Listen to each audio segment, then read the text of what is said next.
Mga pagbasa ng mga salita ng makapangyarihang Diyos. Paglalantad sa mga Antikristo.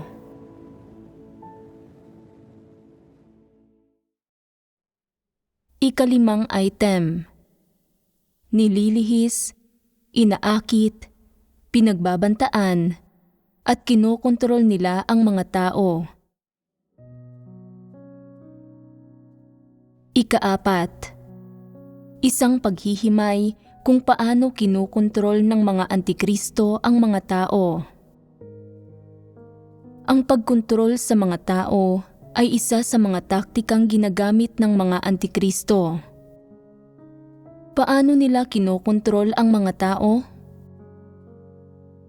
Ang mga Antikristo ay may higit sa isang set ng mga paraan para sa pagkontrol sa mga tao. Marami sila niyon. Naranasan na ba ninyo ito kahit minsan? Ang ilang individual ay maaaring hindi kailanman naglingkod bilang mga leader, pero nagkikimkim sila ng pagnanais na kontrolin ang iba. Ito ang mga katangian ng isang Antikristo.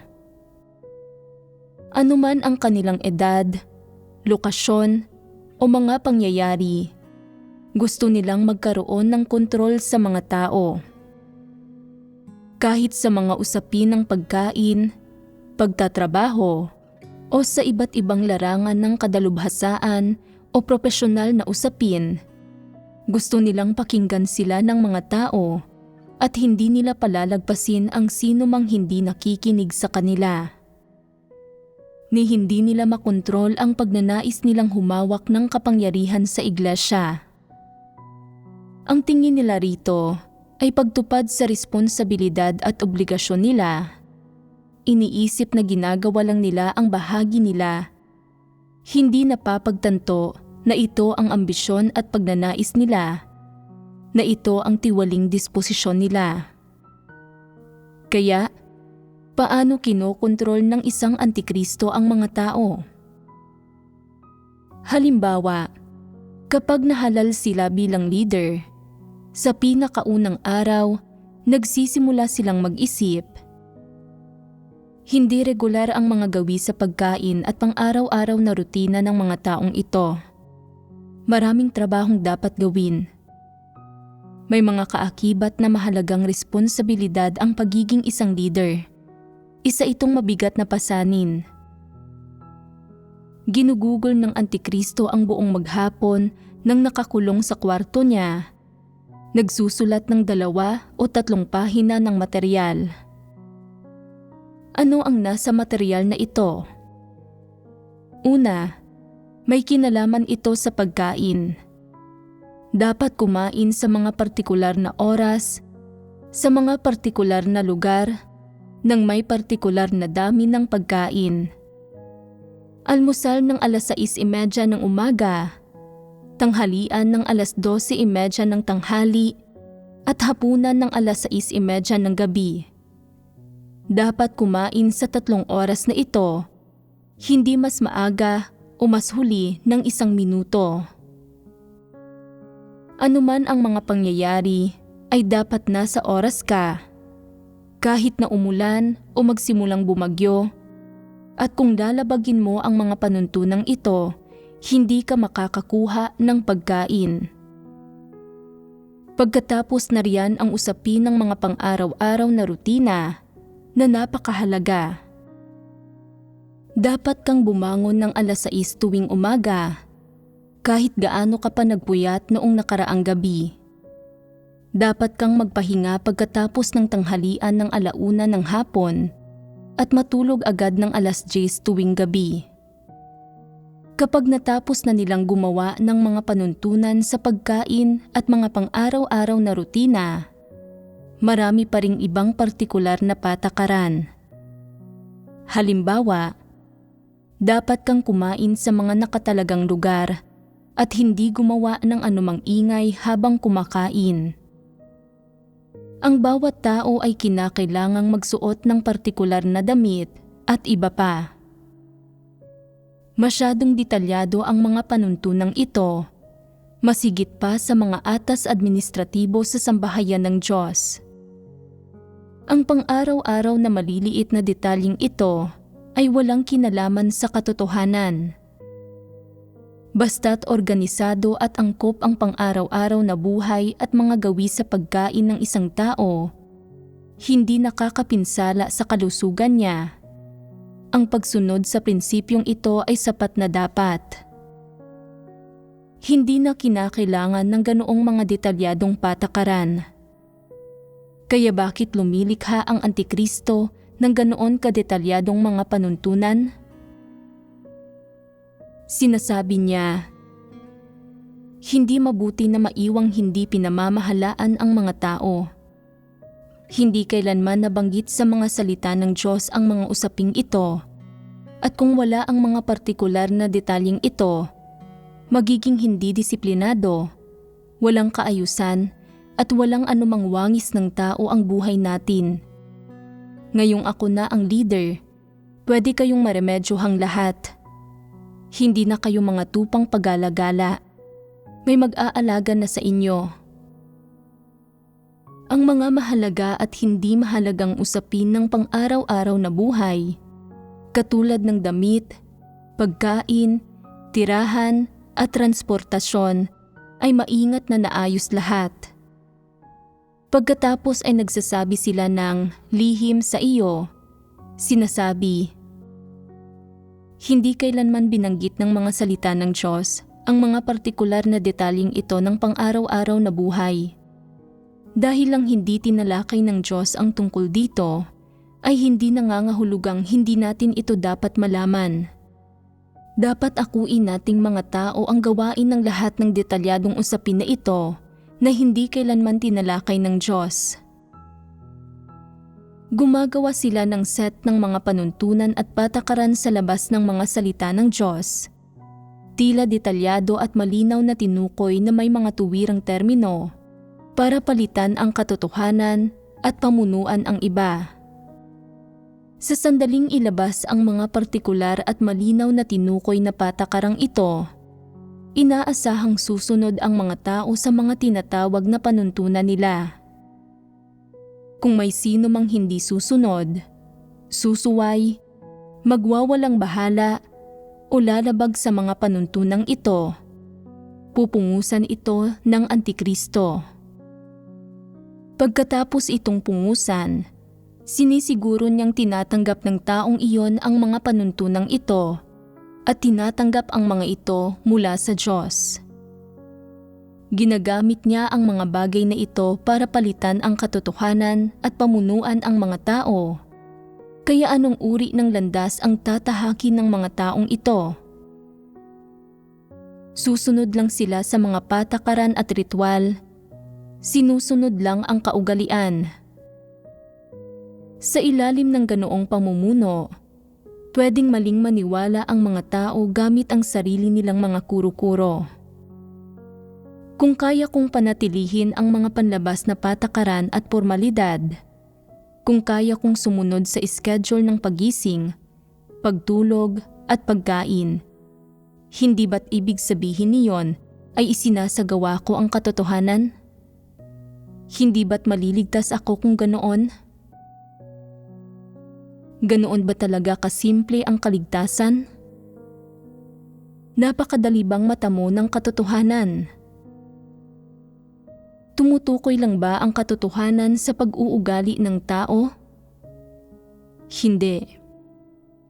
Paano itinuturing ng Antikristo ang mga pagbabago sa disposisyon ng mga tao, sa pagkaunawa ng mga ito sa katotohanan at sa pagsasagawa sa katotohanan?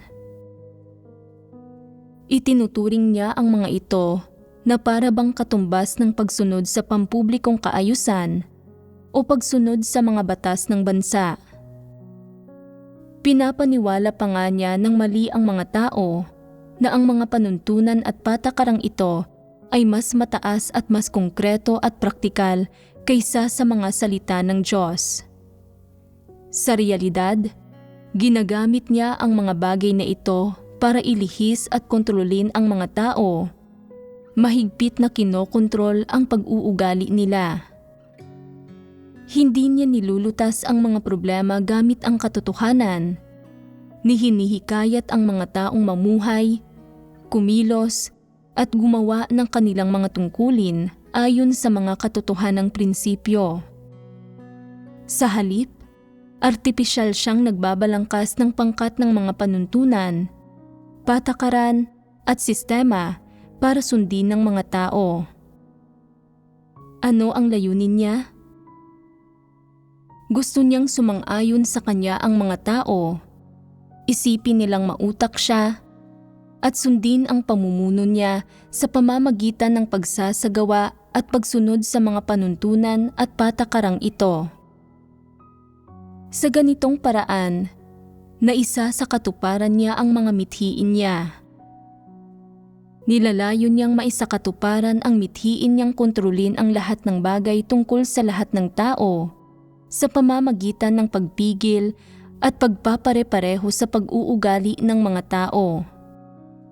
At siguro, tungkol sa mga motibo niya sa pagkilos, pwedeng wala siyang lantad na pagnanais sa katayuan, pero ang pinakakinahihinatnan ay na nakokontrol niya ang mga tao at namumuhay at kumikilos ang mga tao ng ganap na ayon sa mga panuntunan at patakarang itinakda niya. Sa ganoong sitwasyon, may puwang pa rin ba ang katotohanan sa puso ng mga tao? Wala na. Walang espiritual na pangunawa ang mga antikristo at hindi nila nauunawaan ang katotohanan. Kung isa sa buhay mo ang buhay iglesia mo kasama sila, ipapagawa nila ang ganito sa iyo ngayon at ang ganyan bukas. Pangunahing hindi makapagbahagi tungkol sa mga katotohanang prinsipyo. Sa halip, bibigyan ka lang nila ng sangkatutak na patakarang susundin. Pwedeng pagod na pagod ka na sa pagsunod sa kanila, pero hindi pwedeng hindi ka susunod sa kanila. Hindi ka nila papayagang kumilos ng malaya. Isang paraan ito ng pagkontrol ng mga antikristo sa mga tao. Ano ang pangunahing kinokontrol ng isang antikristo sa mga tao? Ang mga kaisipan nila. Tama iyon. Pangunahin niyang kinokontrol ang mga kaisipan ng mga tao. Hindi lang ito tungkol sa pagkontrol sa sinasabi at ginagawa ng mga tao. Sa ilalim ng pagkukunwaring pagbabahagi tungkol sa katotohanan, gumagamit siya ng mga walang kabuluhang teorya at tusong maling pangangatwiran para ilihis ka, sa layuning kontrolin ang mga kaisipan mo. Idinudulot sa iyong sundin siya at sundan ang kanyang pamumuno. Ito ang ibig sabihin ng panlilihis at pagkontrol sa mga tao. Kung hindi mo susundin ang mga tagubilin niya, pwede mong maramdaman na parang sumasalungat ka sa katotohanan at pwede mo pangang maramdamang may pagkakautang ka sa kanya o parang hindi mo kayang humarap sa kanya. Isa itong tanda na nasa ilalim ka na ng kontrol niya. Gayunpaman, kung hindi mo isasagawa ang katotohanan o hindi ka magpapasakop sa Diyos, mararamdaman mo ba sa puso mong may pagkakautang ka sa Diyos? Kung hindi, wala kang konsensya at pagkatao. Kung kaya mong sundin ang antikristo sa halip na isagawa ang katotohanan, nang walang anumang pakiramdam ng pagkabalisa sa puso mo o pagkakonsensya, ibig nitong sabihin ay nasa ilalim ka ng kontrol niya. Ang pinakakaraniwang palatandaan ng kontrol ng antikristo ay na sa saklaw ng autoridad niya, siya lang ang may huling pasya. Kung wala siya, walang sino mang nangangahas na magdesisyon o lumutas ng isang usapin. Kung wala siya, ang iba ay nagiging parang mga batang naliligaw, mangmang kung paano magdasal, maghanap o kumonsulta sa isa't isa, umaasal na parang mga puppet o mga patay na tao. tungkol sa palaging sinasabi ng mga antikristo para manlihis at magkontrol ng mga tao, hindi natin iyon idedetalye rito. Tiyak na marami silang ginagamit na pahayag at taktika, at ang mga resultang kahihinatnan ng mga iyon ay makikitang nangyayari sa mga taong nalilihis. Hayaan ninyong magbigay ako ng halimbawa. May ilang individual na may karaniwang kakayahan, hindi masyadong masama, na tapat na gumagawa ng tungkulin nila at madalang maging negatibo. Gayunpaman, pagkatapos makipagtrabaho sa isang antikristo para gawin ang tungkulin nila sa loob ng ilang panahon, umaasa na sila sa antikristo. Pinipili nilang sumunod sa pamumuno ng antikristo sa lahat ng bagay at nagiging pangunahing suporta nila ang antikristo. Sa sandaling mahiwalay sila sa antikristong ito, nagiging hindi sila epektibo sa lahat ng ginagawa nila. Kapag wala ang antikristo, hindi na sila umuusad sa pagganap ng tungkulin nila. At kahit kapag nahaharap sila sa problema, hindi nila magawang makakuha ng mga resulta sa pamamagitan ng pakikipagbahaginan. Magagawa lang nilang hintaying bumalik ang antikristo at lutasin ito para sa kanila. Sa realidad, dating may kakayahang mga siwa ng ganoong mga bagay ang mga individual na ito dahil sa kakayahan, talino, karanasan at pinagmulan nila bago ang pagkontrol ng antikristo. Pero pagkatapos makontrol ng antikristo, wala na ngayong nangangahas na magdesisyon o magbigay ng malilinaw na solusyon para pangasiwaan ang mga usapin nang wala roon ang antikristo. Tila nakulong na ang mga kaisipan nila, katulad ng mga katangian ng mga taong nasa kalagayang medyo malagulay. Anong mga bagay ang ginawa ng antikristong kumukontrol sa mga taong ito para idulot sa kanilang magpakita ng ganoong mga pag-uugali? Siguradong nagkaroon ng ilang tahasang kasabihan o pahayag para idulot sa kanilang sumunod sa puso at isip. Malamang na nagkaroon din ng mga partikular na pahayag, pananaw o kilos na sinang-ayunan ng mga taong ito. Gayunpaman, ganap na walang katotohanang realidad ang mga antikristo. Ang mga pahayag at pananaw nila, kahit na tama, ay naglalayong manlihis ng mga tao at hindi kumakatawan sa anumang katotohanang realidad sa mga taong ito. Hinahangaan ng ilang tao ang mga antikristo dahil talagang nagtataglay sila ng kaunting kaloob at talento. Gayunpaman, hindi ipinapahiwatig ng mga katangiang ito na tinataglay nila ang katotohanang realidad. Ang mga taong sumasamba sa mga antikristo ay sumasamba sa mga ito dahil hindi nila taglay ang katotohanan at hindi nila kayang kumilatis ng mga tao na siyang dahilan kung bakit kaya nilang sambahin ang mga antikristo at maging ang ilang kilala at dakilang espiritual na tao.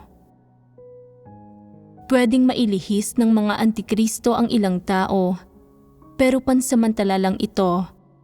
At sa sandaling mapagtanto ng mga tao na kaya lang ng mga antikristong magsalita tungkol sa mga espiritual na teorya at hindi ang magsagawa ng katotohanan, na walang anumang nagawa ang mga antikristo para ingatan ang gawain ng iglesia at tunay na mga mapagpaimbabaw na pariseyo ang mga ito, tatanggihan at kamumuhian nila ang mga ito.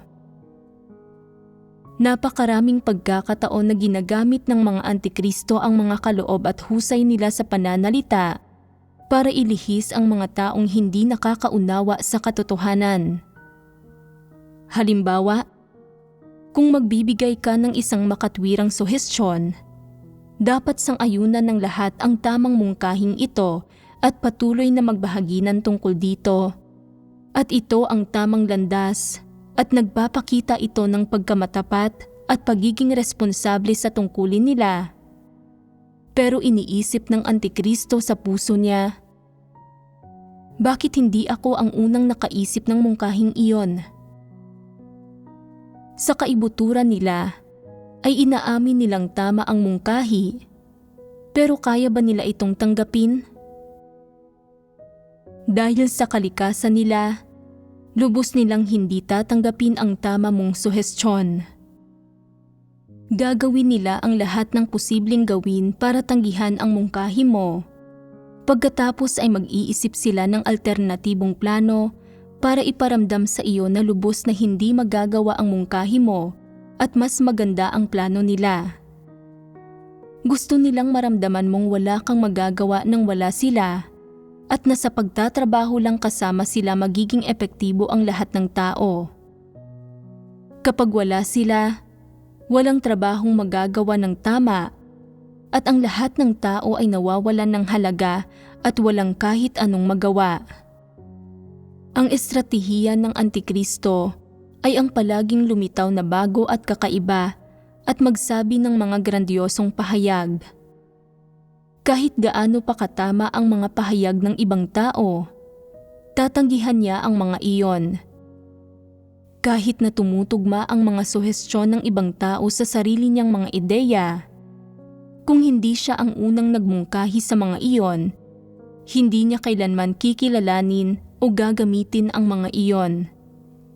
Sa halip, gagawin niya ang lahat ng makakaya niya para maliitin ang mga iyon. Pagkatapos ay kokontrahin at kokondinahin ang mga iyon. Tuloy-tuloy na pupunahin ang mga iyon hanggang sa maramdaman ng taong nagbibigay ng mga suhestyon na mali ang mga ideya niya at aminin ang sarili niyang pagkakamali. Saka lang ito titigilan ng Antikristo sa wakas. Nasisiyahan ang mga Antikristo na itinataguyod ang kanilang sarili habang minamaliit ang iba. Naglalayong idulot na sambahin sila ng iba at ilagay sila sa sentro. Ang sarili lang nila ang hinahayaan nilang mangibabaw, habang ang iba ay pwede lang manatili sa likuran. Ang anumang sabihin o gawin nila ay tama, at ang anumang sabihin o gawin ng iba ay mali. Madalas silang nagsusulong ng mga bagong pananaw para kontrahin ang mga pananaw at kilos ng iba. Hinahanapan ng mali ang mga suhestyon ng iba at ginagambala at tinatanggihan ang mga mungkahi ng iba. Sa ganitong paraan, dapat na makinig sa kanila ang ibang tao at kumilos ayon sa mga plano nila. Ginagamit nila ang mga paraan at estratehiyang ito para tuloy-tuloy kang tanggihan, atakihin, at iparamdam sa iyo na parang wala kang kakayahan.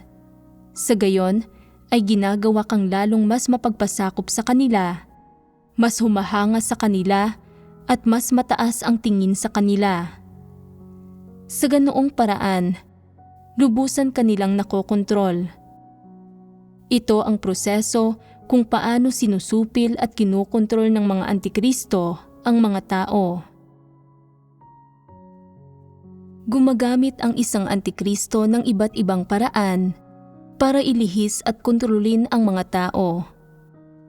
Hindi isang kindat o kaunting salita ang nagdudulot sa mga taong sumunod sa kanya. Hindi talaga iyon ganoon kasimple.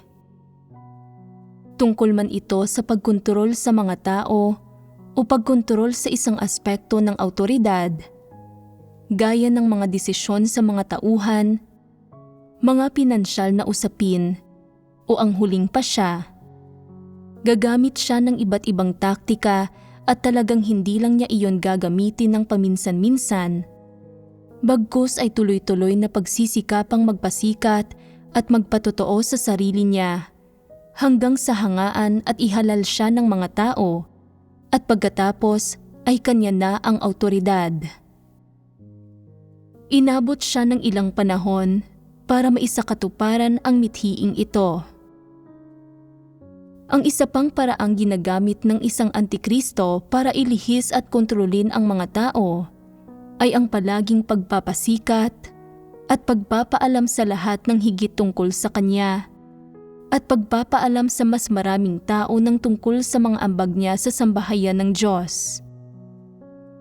Halimbawa, pwede niyang sabihin, "Dati ay nakaisip ako ng ilang paraan para sa pagpapalaganap ng ebanghelyo at napataas nito ang pagiging epektibo ng pagpapalaganap ng ebanghelyo. Ngayon, ginagamit na rin ng ilang ibang iglesia ang mga paraang ito." Sa realidad, marami-rami nang naipong karanasan sa pagpapalaganap ng ebanghelyo ang iba't ibang iglesia. Pero patuloy na ipinagyayabang ng Antikristo ang tungkol sa mga tamang desisyon at tagumpay niya. Ipinapaalam sa mga tao ang tungkol sa mga iyon. Binibigyang diin ang mga iyon at inuulit ang mga iyon saan man siya pumunta hanggang sa malaman ng lahat. Ano ang mithiin niya?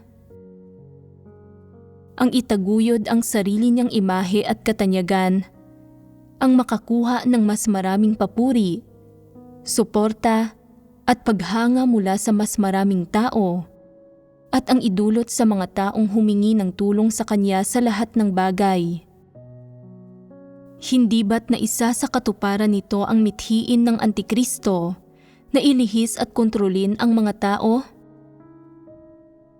Karamihan ng mga Antikristo ay kumikilos ng ganito. Ginagampanan ang mga papel ng panlilihis, pambibitag, at pagkontrol sa mga tao. Sa anumang iglesia, grupo sa lipunan, o kapaligiran ng trabaho, sa tuwing lumilitaw ang isang Antikristo, hindi namamalayan ng karamihan ng mga tao na nagsisimula na silang sumamba at tumingala sa kanya. Sa tuwing nahaharap sila sa mga paghihirap, kung saan naguguluhan sila at nangangailangan ng taong magbibigay ng gabay, lalo na sa mga kritikal na sitwasyon na kailangang magdesisyon, iisipin nila ang Antikristo na may kaloob. Naniniwala sila sa puso nila.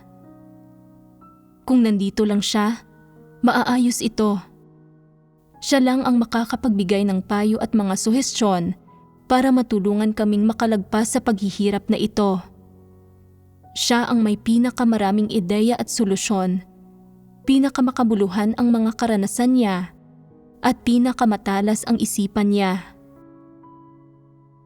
Hindi ba't ang katunayang kayang sambahin ng mga taong ito ang Antikristo ng ganoon katindi ay direktang nauugnay sa karaniwang paraan ng pagpapasikat, pagganap, at pagpapakitang gilas niya?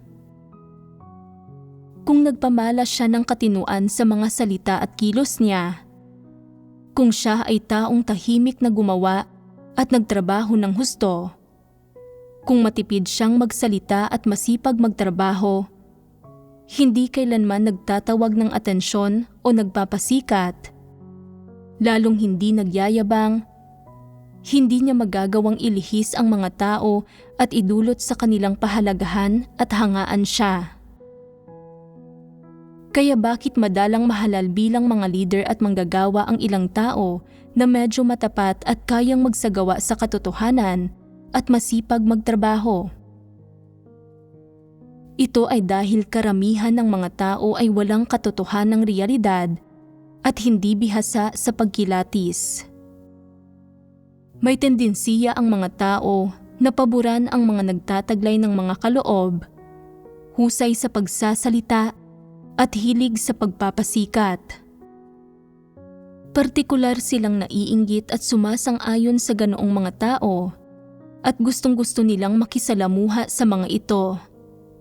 Dahil dito, ang mga Antikristo ay likas na nagiging pinag-uukulan ng pagsamba at paghanga ng karamihan ng mga tao. Gayunpaman, ang mga Antikristo ay may set ng mga paraan para sa pagkontrol sa mga tao at hindi sila nagdadalawang isip na maglaan ng oras at lakas na pangasiwaan ang katayuan nila at imahin nila sa puso ng mga tao. Ang pinakamithiin ng lahat ng ito ay ang pagkakaroon ng kontrol sa mga tao. Ano ang ginagawa ng isang Antikristo bago maisakatuparan ang mithiing ito? Ano ang saloobin niya sa katayuan? Hindi ito regular na pagkagiliw o inggit. Isa itong pangmatagalang plano, isang sadyang layunin na makuha ito. Binibigyan niya ng partikular na halaga ang kapangyarihan at katayuan, at ang tingin niya sa katayuan ay isang paunang kinakailangan sa pagsasakatuparan sa mithiing ilihis at kontrolin ang mga tao. Sa sandaling magkaroon siya ng katayuan, natural lang na matamasa niya ang lahat ng pakinabang na ito. Sa makatwid, ang kakayahan ng isang antikristo na manlihis at magkontrol ng mga tao ay isang resulta ng masipag na pamamahala. Talagang hindi ito dahil nagkataong tinahak niya ang landas. Ang lahat ng ginagawa niya ay sinadya, pinagplanuhan at maingat na kinalkula. Para sa mga antikristo, ang makakuha ng kapangyarihan at maisakatuparan ang mithiin nilang magkontrol ng mga tao ay ang premyo. Ito ang kalalabasang pinakaninanais nila. Ang paghahangad nila sa kapangyarihan at katayuan ay inudyukan, sinadya, intensyonal, at masipag na pinamahalaan. Ibig sabihin, kapag nagsasalita o kumikilos sila, matindi ang pagpapahalaga nila sa layunin at intensyon at sadyang tukoy ang mithiin nila. Halimbawa, ipinagyayabang nila ang pagiging isang partikular na antas ng leader o manggagawa, pagkakamit ng partikular na bilang ng tao sa pamamagitan ng pagpapalaganap ng ebanghelyo, o paggawa ng iba't ibang klasikong paraan ng pagpapalaganap ng ebanghelyo. Ipinangangalandakan nila ang mga karanasan at kalifikasyon nila. Ano ang kaisipan nila habang nagyayabang sila? Ano ang batayang motibo nila? Hindi ba't pinag-iisipan nila kung anong mga salita ang dapat nilang gamitin at kung paano nila dapat haluan ng kasinungalingan ang katotohanan? Hindi pa basta-basta ang mga salita nila. Ang lahat ng sinasabi nila ay may layunin at talagang hindi lang ito isang usapin ng pagpuri sa sarili. Pwedeng lumitaw ang mga salita nila na partikular na maingat at may pinatutungkulan, nagpapakita ng matinding pagpapahalaga sa kagandahang asal. Halimbawa, kung makakatagpo sila ng mga individual na nakakaunawa sa katotohanan, magiging alerto ang puso nila. Hindi sila kaswal na magsasabi o gagawa ng mga bagay-bagay sa presensya ng mga ito. Natatakot na makikilati sila. Magiging mas disiplinado sila. Gayunpaman, kung nakikitungo sila sa mga bagong mananampalataya o pangkaraniwang mananampalataya, maingat nilang pag-iisipan kung ano ang sasabihin sa mga individual na ito. Kung nakikitungo sila sa mga leader at manggagawa, pag-iisipan nila kung ano ang sasabihin sa grupong ito. Kung nakikitungo sila sa mga taong nakakaunawa ng propesyonal na kaalaman, pag-iisipan nila kung ano ang sasabihin sa mga taong ito. Sila ay partikular na matalino sa mga panlabas na usapin. Alam nila kung sino ang kakausapin gamit ang anong mga salita at paano ipaparating ng epektibo ang mensahe nila. Sadyang malinaw sa kanila ang lahat ng ito. Sa madaling salita, palaging may mga partikular na layunin ang mga antikristo kapag kumikilos sila. Ang mga salita, kilos at asal nila, pati na ang partikular na pananalitang pinipili nila kapag nagsasalita sila, ay intensyonal. Hindi sila kumikilos dala ng panandaliang pagbubunyag ng katiwalian, mababang tayog, kahangalan o kamangmangan, na walang katuturan ang pinagsasasabi saan man sila magpunta. Hindi talaga ito ganito. Sa pagsusuri sa mga paraan nila, sa paraan ng paggawa nila ng mga bagay-bagay, at sa pagpili nila ng mga salita, lumilitaw na medyo tuso at buktot ang mga antikristo.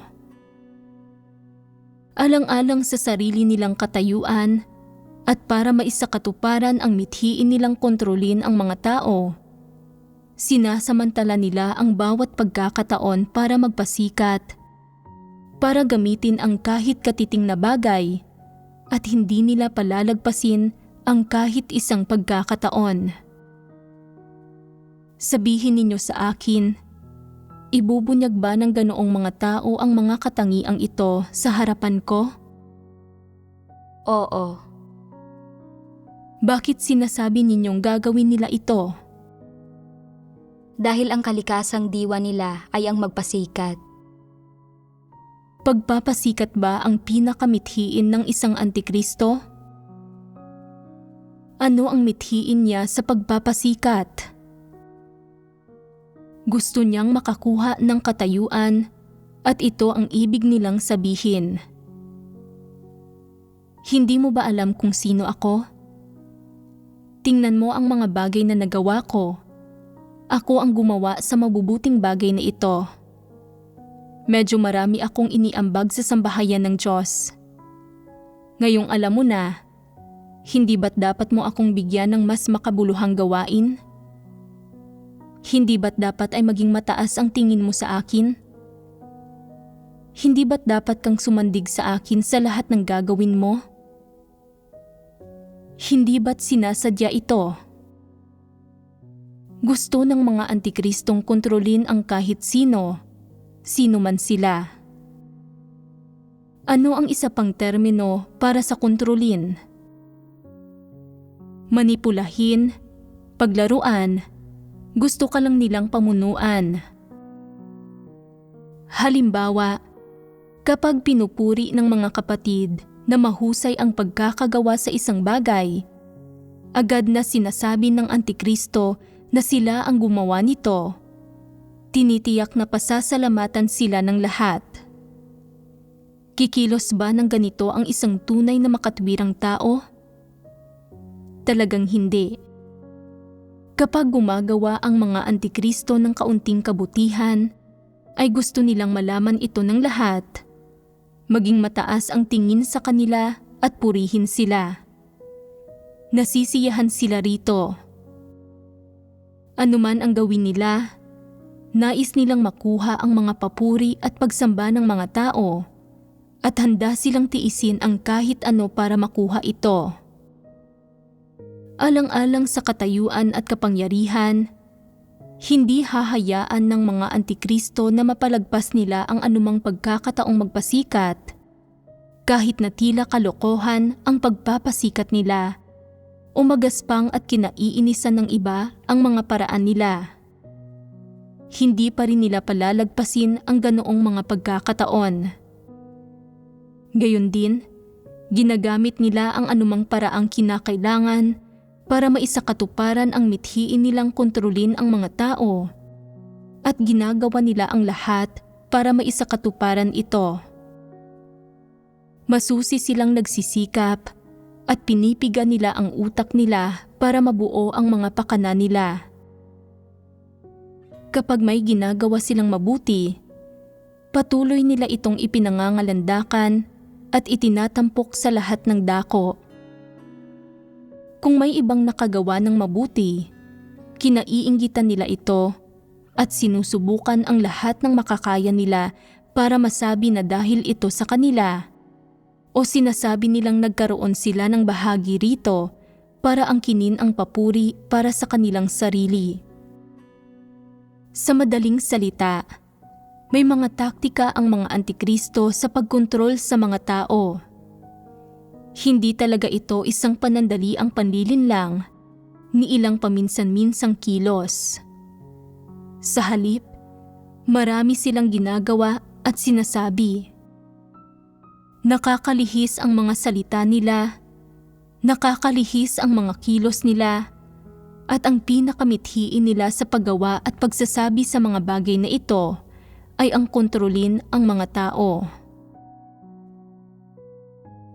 Ano ang layunin ng Antikristo sa pagkontrol sa mga tao? Ito ay ang magkamit ng katayuan at awtoridad sa puso ng mga tao. Sa sandaling magkaroon siya ng awtoridad at katayuan, matatamasa na niya ang mga pakinabang ng katayuan at ang iba't ibang interes na idinudulot nito. Halimbawa, sa mga panahong mainit, habang ang iba ay nananatili sa mga kwartong hindi air-conditioned, nananatili siya sa kwartong air-conditioned. Sa oras ng pagkain, habang ang iba ay may tig-iisang bahagi ng mga gulay at kanin, nakakapagdagdag siya ng kaunting karne at sopas. Kapag pumapasok sa kwartong walang mauupuan, kailangan ng ibang maupo sa sahig. Nag-iiwan lang ng isang upuan na nakalaan para sa kanya.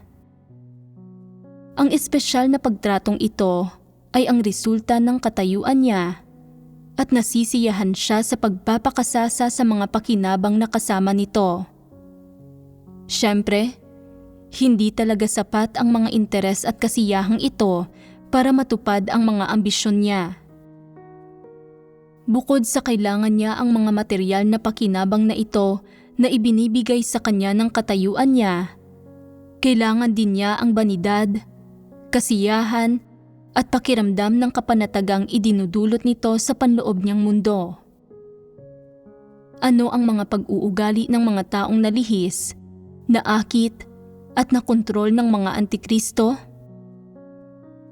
Pinaghahambing nila ang katayuan, kapangyarihan, mga kaloob, at mga kakayahan, pati na ang pamilya at uring pinagmulan ng isa't isa, at pinagkokompetensyahan nila kung sino ang makakaisip ng mas maraming buktot na ideya at kung kaninong utak ang mas matalas. Pinagkokompetensyahan din ng mga Antikristo ng relihiyon kung sino ang pinakamatagal magdasal. Kung magdarasal ang isang tao ng 10 minuto, magdarasal ang isa pa ng 20, at sa isang pagtitipon ay pwedeng wala na silang ibang gawin kundi walang humpay na magdasal, katulad ng mga taong bumibigkas ng mga kasulatan sa isang templong Budista, walang tigil na bumubulong. Pinapakinggan ba ng Diyos ang ganoong panalangin?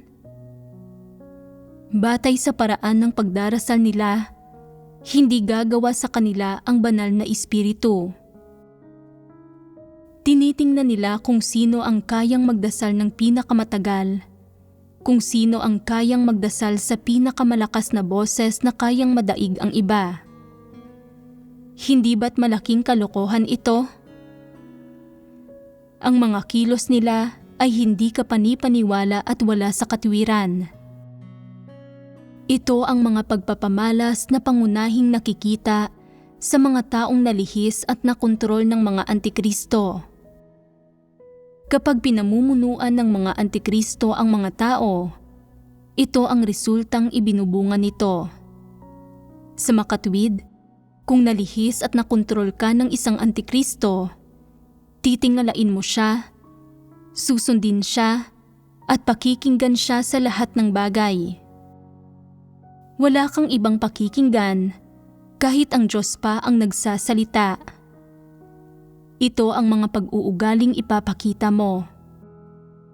Kapag kinokontrol ng mga Antikristo ang mga tao, para bang si Satanas ang naghahari sa kanila. Kung nasa ilalim ka ng kontrol ni Satanas, at kung may puwang sa puso mo para sa tao at puwang para kay Satanas, hindi gagawa sa iyo ang banal na espiritu. Tatalikuran ka niya.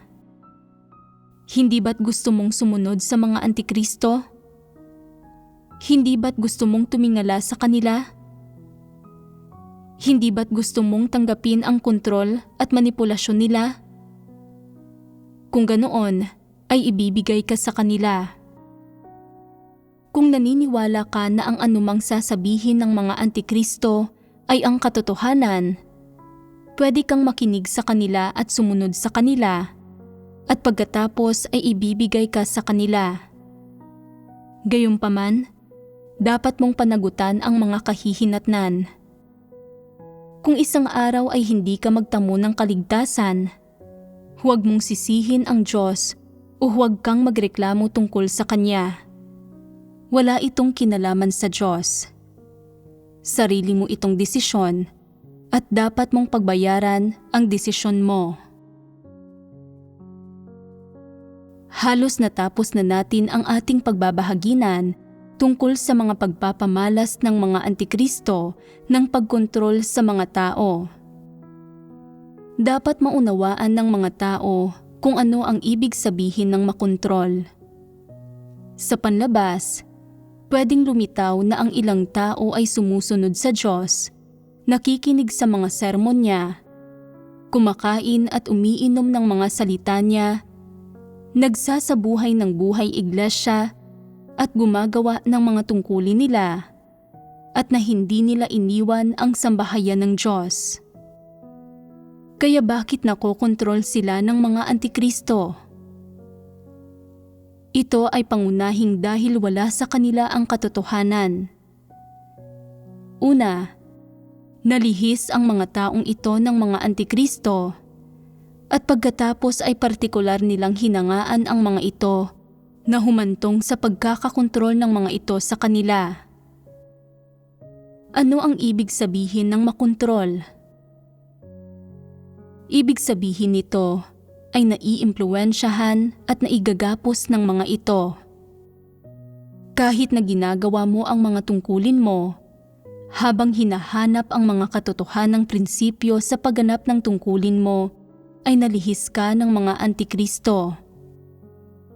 Habang mas umaayon ang mga pahayag at pananaw nila sa sarili mong mga kuro-kuro at imahinasyon, lalo mong itinuturing na tama at naaayon ang mga iyon sa katotohanan, at hindi mo na hinahanap ang mga katotohanang prinsipyo.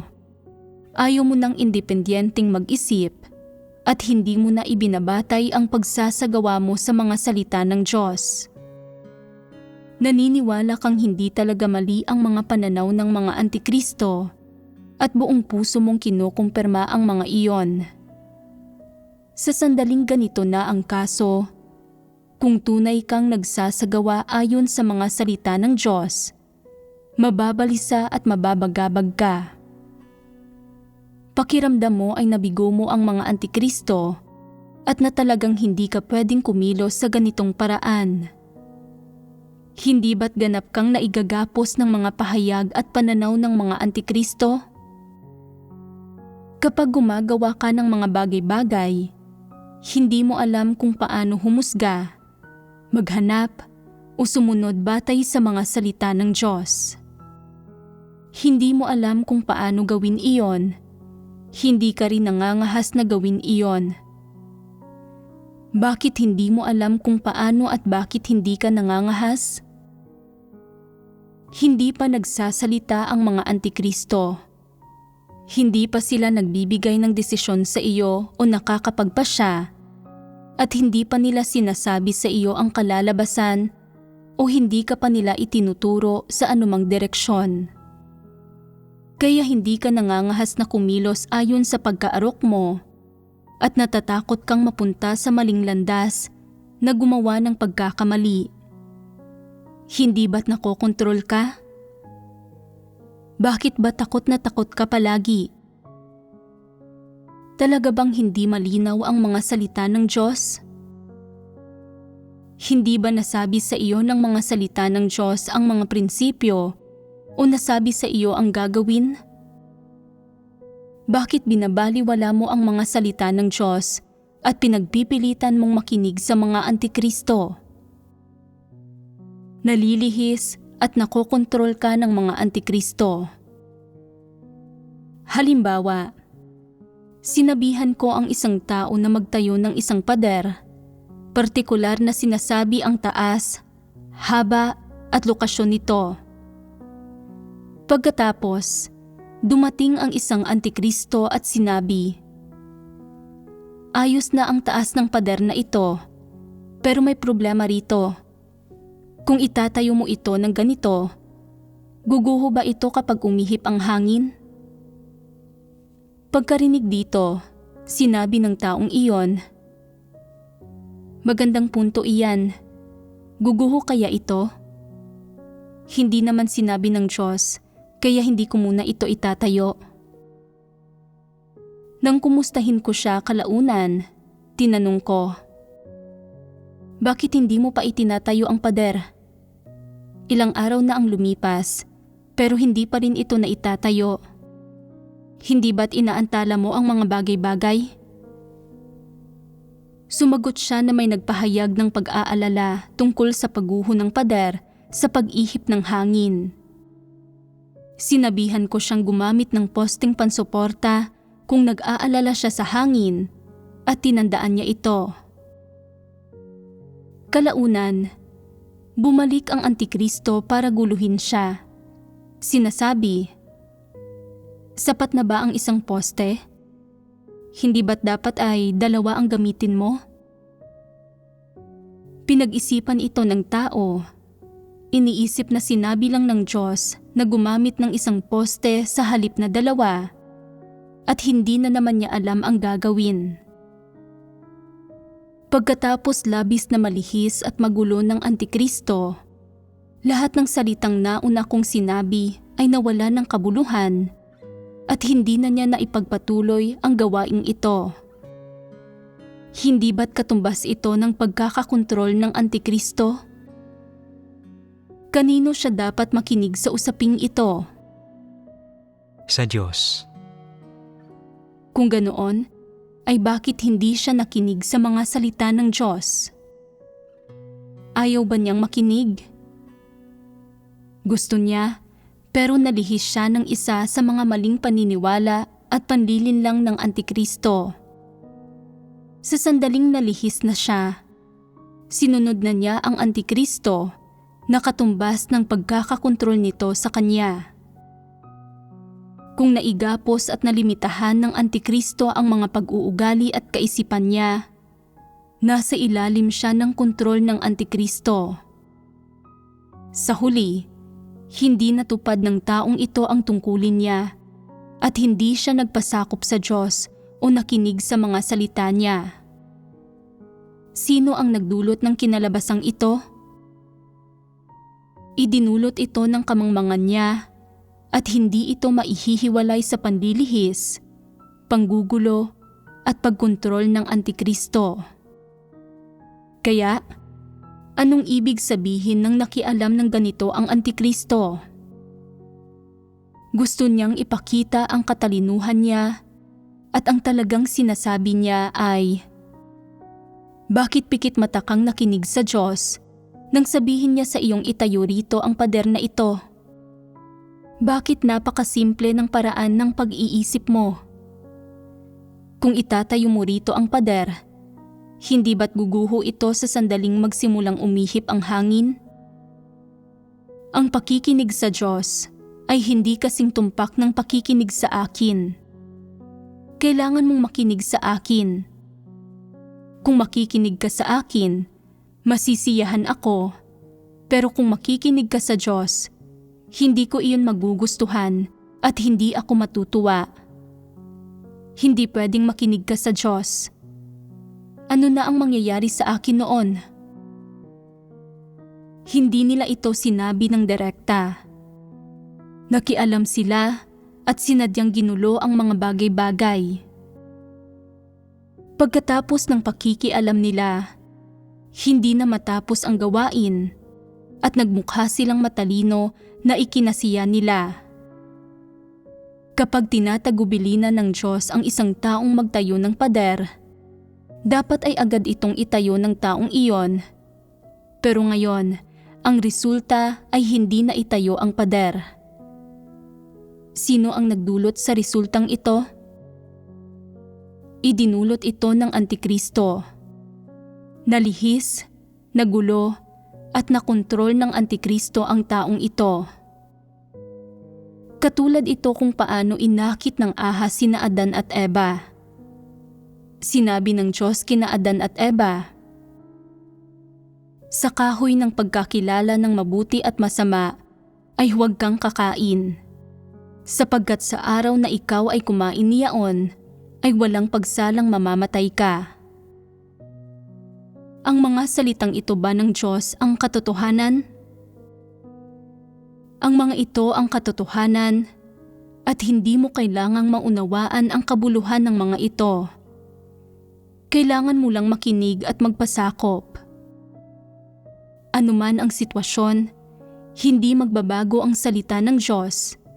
At kung may gustong ipagawa sa iyo ang Diyos, gawin mo ito. Huwag mo itong suriin. Kahit hindi mo ito nauunawaan, dapat mong malaman na ang salita ng Diyos ay tama. Dapat mong maunawaan ang kahulugang ito sa puso mo. Sa madaling salita, dapat mong malaman ang katotohanan ito una sa lahat.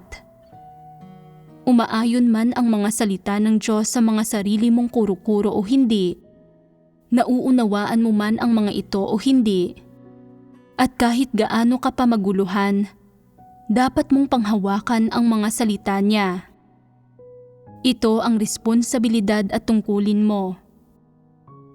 Sa sandaling maging determinado ka na rito, ano ang dapat mong gawin kapag muling dumating si Satanas para tuksuhin ka? Dapat mong panghawakan ang mga salita ng Diyos at sundan ang kanyang daan. Ito ang pinakapangunahing prinsipyo, huwag pansinin ang sinasabi ni Satanas. Ano ang panghuling resulta ng pakikinig ni Adan at Eva sa mga salita ng ahas? Nalihis at nakontrol sila ni Satanas. Sa isang katagalang ng mga mapanlihis, malabo at maladyablong salita, naimpluwensyahan at nakontrol ni Satanas ang pag-uugali ni Adan at Eva. Isa itong resulta na ayaw makita ng Diyos. Ano ang layunin ng ahas sa pagsasabi ng mga salitang ito? Sa pamamagitan ng mga salitang ito, ninais nitong guluhin ang kaisipan ng mga tao, impluwensyahan ang pag-uugali nila, at hikayatin silang tumigil sa pakikinig at tumalikod sa mga salita ng Diyos. Sa sandaling na itanim ang aktibong kaisipang ito sa isip ng mga tao, sinundan na nila ang tinutukoy na landas. Ano ang layunin ni Satanas? Ito ay ang sabihing, huwag mong pakinggan ang sinasabi ng Diyos. Kailangan mong makinig sa akin. Kailangan mong kainin ang prutas na ito. Sinabi sa kanila ng Diyos na huwag itong kainin, habang sinabi naman sa kanila ni Satanas na kainin ito. Sa huli, kinain ba ni Adan at Eva ang prutas? Kinain nila. Ganito kinontrol ni Satanas ang mga tao. Kapag nakinig ka sa mga maladyablong salita ng isang antikristo, pwede kang malito at maligaw, at malamang na hindi ka sumunod sa mga salita ng Diyos. Hindi ba't ibig nitong sabihin ay naimpluwensyahan at nakontrol ng antikristong ito ang pag-uugali at mga kaisipan mo? Ito ang kahulugan ng kontrol. Nakatagpo na ba kayo ng mga ganoong sitwasyon? Nakikita ng ilang taong may masamang layunin na natatapos mo ang isang gawain ng walang aberya at magkakamit ka ng mga resulta. Mapapansin ka at napapagtanto nilang hindi sila masyadong magkakaroon ng partisipasyon sa usaping ito. Kung mapapansin ka, sila ay hindi. Kaya nagsusulong sila ng mga tila makatwirang pananaw o tanong para ilihis, guluhin at kontrolin ka. Bilang resulta, naguguluhan ka, iniisip mong makatwiran din ang mga salita nila. Hindi mo na alam kung ano ang gagawin at hindi mo na maipagpatuloy ang tungkulin mo, kaya itinitigil mo ito. Hindi ba't kalokohan ito? Sa simula, noong hindi ka pa nalilihis, medyo malinaw ang isip mo at alam mo ang gagawin. Pero sa sandaling guluhin ka ng Antikristo, nalito ka na at hindi mo na alam kung paano angkop na pangasiwaan ang mga bagay-bagay. Ano ang issue rito? Ang mga taong madaling malihis at makontrol ng mga Antikristo o ni Satanas ay mga mangmang at naguguluhang tao. Tungkol sa mga pagpapamalas ng paraan ng panlilihis at pagkontrol ng mga Antikristo sa mga tao, naging sapat na partikular ba ang pagbabahaginan natin? Dapat ay magawa mong makaunawa at kapag may mga nangyayari sa iyo, dapat mong ihambing ang mga iyon sa iba't ibang katotohanan para masalamin ang mga iyon sa mga salita mo, sa mga kilos mo, at sa diwa mo. Kasabay niyon, dapat mong subukang maunawaan at makilatis ang mga tao, pangyayari, at bagay-bagay sa paligid mo para magkaroon ka ng mas malinaw na pagkaunawa sa katotohanan at ng mas tumpak na pagkaunawa sa mga kalikasang diwa ng iba't ibang tao. Sa panahon ngayon, marami sa inyo ang kamakailan lang nakatagpo ang mga partikular na kalagayan at pagpapamalas ng iba't ibang katotohanan. Bakit ko sinasabing kamakailan lang ninyo nakatagpo ang mga iyon? Ito ay dahil kamakailan lang ninyo naunawaan ang ilang detalye, pero malayo pa rin ang lalakbayin bago ang tunay na pagpasok. Ang pangunawa ay hindi katumbas ng pagpasok. Kapag nakakaunawa ka, ibig lang nitong sabihin na sa isip mo, medyo tumpak at mas tugma sa katotohanan ang pagkaunawa mo sa mga konsepto at kahulugan ng mga usaping ito, pero malayo ka pa rin sa personal na pagpasok. Ang pangunawa, pagkilala, at kakayahang iugnay ang mga bagay na ito sa kalagayan mo at sa mga tao, pangyayari, at bagay sa paligid mo ay hindi nangangahulugang may pagpasok ka. Dalawang magkahiwalay na bagay ang mga ito. Para maligtas ang isang tao at magkamit ng pagbabago sa disposisyon, nagsisimula ito sa pangunawa sa lahat ng iba't ibang katotohanan at ang pagpasok sa katotohanang realidad ay nagsisimula sa pagsasagawa sa mga katotohanang ito.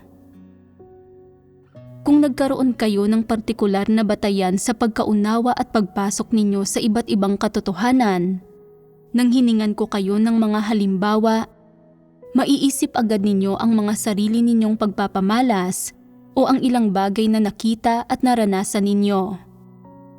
Lubos nitong mapapadali ang pagbabahagi ko at hindi ko nakakailanganing magsalita ng masyadong detalyado dahil nagkaroon na kayo ng mga karanasan at kaya na ninyong abutin ang antas na iyon.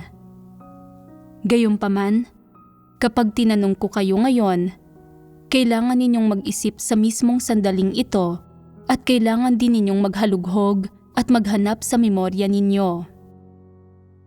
Kapag nakita kong hindi ninyo alam ang mga bagay na ito at hindi ninyo mismo naranasan ang mga ito, kailangan kong ipaliwanag ng detalyado ang mga ito. Linawin ang mga pangunahin at fundamental na aspekto at mahalagang isyu ng mga usaping ito at bigyan kayo ng panimulang pagkaunawa sa mga detalye ng iba't ibang katotohanan para hindi kayo malito sa mga konseptual na aspekto o depinisyonal na aspekto kapag nagsagawa kayo at para hindi ninyo mapaghalo ang mga ganap na magkaibang bagay o isipin na masyadong masalimuot ang mga bagay na ito. Malinaw ninyong matutukoy ang pagkakaiba ng iba't ibang aspekto. Sa ganitong paraan, sa susunod na magbahagi ako tungkol sa mga bagay na ito, magiging madali na ito. Sa kasalukuyan, kinukulang pa rin kayo, kaya kailangan kong palaging ipaliwanag ang mga ito ng detalyado. Gaano kalaking bahagi ng nilalaman ng mga pagbabahaginan sa mga pagtitipon natin ang kaya ninyong pag-isipan at intindihin. Kung 10% lang, halos wala kayong tayog na maipagmamalaki. At kung 30%, ilan lang ang naunawaan ninyo. Kung aabot kayo sa 50%, may partikular na tayog at pagpasok kayo. Pero kung hindi ninyo kayang abutin iyon, wala kayong anumang pagpasok. Nauunawaan ninyo, hindi ba? Kung hindi pa rin ninyo nauunawaan kapag nagbabahagi ako ng ganito, ibig nitong sabihin ay masyadong mahina ang kakayahan ninyo at imposible ninyong maunawaan ang katotohanan. Sige, diyan nagtatapos ang pagbabahaginan natin sa araw na ito. Hanggang sa muli.